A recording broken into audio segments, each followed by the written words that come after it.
Hey guys, Ryan here, and today I'm going to bring you something you're not going to see too often from me, which is low tier gameplay. And when I say low tier, in this case I mean tier 5.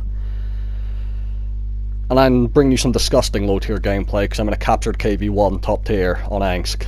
So, capture KV1, a horrifically overpowered vehicle, because it's got the KV1 armor, but it's faster than the KV1, and uses the 57mm gun, which, although the 85mm gun texture KV1's fun because of the alpha damage and everything, this is the more competitive gun, especially if you're running the fire premium in those tier 7 games, because my reload on it is under 2 seconds, 1.98 seconds to be precise, I believe. So my ammo loadout, 100 AP rounds, 74 APCR, so it's a lot of APCR, but low alpha damage means that when I get into those tier 7 games I have to fight T29s and Tigers, I want to be able to kill them. And 100 AP rounds in a top tier game should be more than enough and I should never really run out. So, why don't I play tier 5 games too often? Because I feel disgusting doing so. Unless I'm grinding a tank, I tend to avoid tier 5 and below. So, tier 5 is the stage where I will play tier 5 still, because at tier 5 you can start marking tanks. So, I plan to 3 mark this tank eventually, but tier 4, tier 3, I don't really play very often unless I'm grinding, because I don't see the point. You can't mark the tanks, so what's the point in playing them any more than you need to?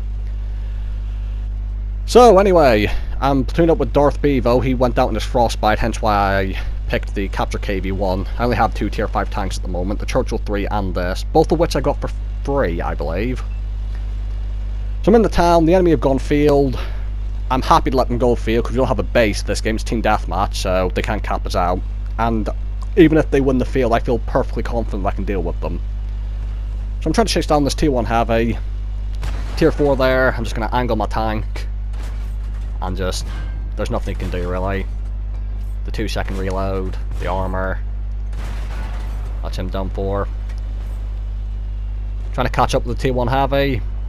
You see, the enemies have currently lost 4 tanks, we've lost 7. But still, I'm full health, I don't have a care in the world, I'm not worried in the slightest.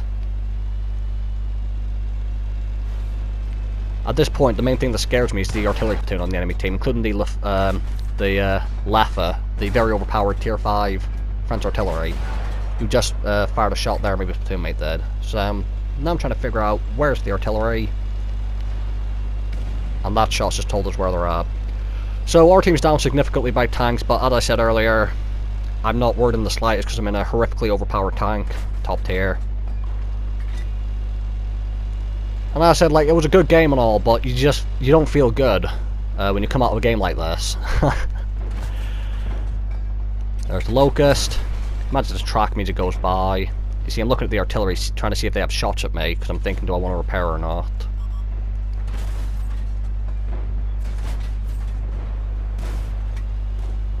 Or at least I thought the artillery was left on the enemy team, I must have been mistaken.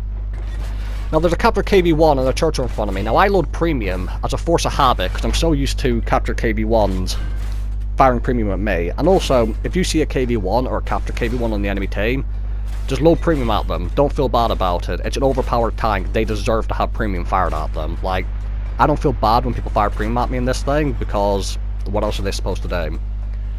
Now I'm wasting a lot of shots here with the premium rounds. I think I just forgot at this point that I still had them loaded. With that 2-second reload, you just keep firing. And here's the painful part.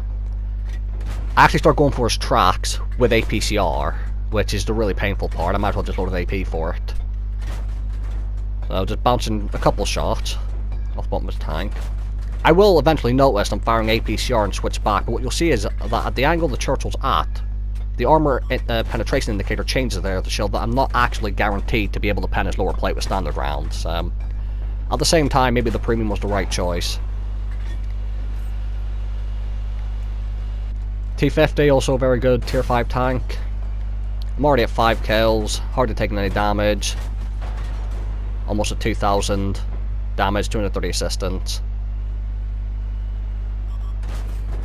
And you see, I just thought, rather than explain what I'm doing this game, I just have a casual conversation, because what I did this game was nothing technical. I just drove around and won, basically, because of how powerful this tank is. You see, normally I talk about going back to join up with your team. You see I'm going to bounce off the back of this tank here before stealing the kill for my 8th kill.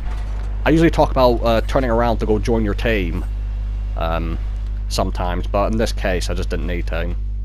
And this tank is so powerful that even against tier 7 heavy tanks, I feel perfectly comfortable fighting against them, and even side-scraping against them. So would I recommend you buy this tank? No, because it's disgusting, but if you get it for free, like I did, you're in luck. High caliber for 2,285 damage, 8 kills for the Bradley Walters, a steel wall, 116,000 silver, but 80,000 of that was from an ops. I made about 36k silver without that, and you just say, it's just not right when I play a tank like this.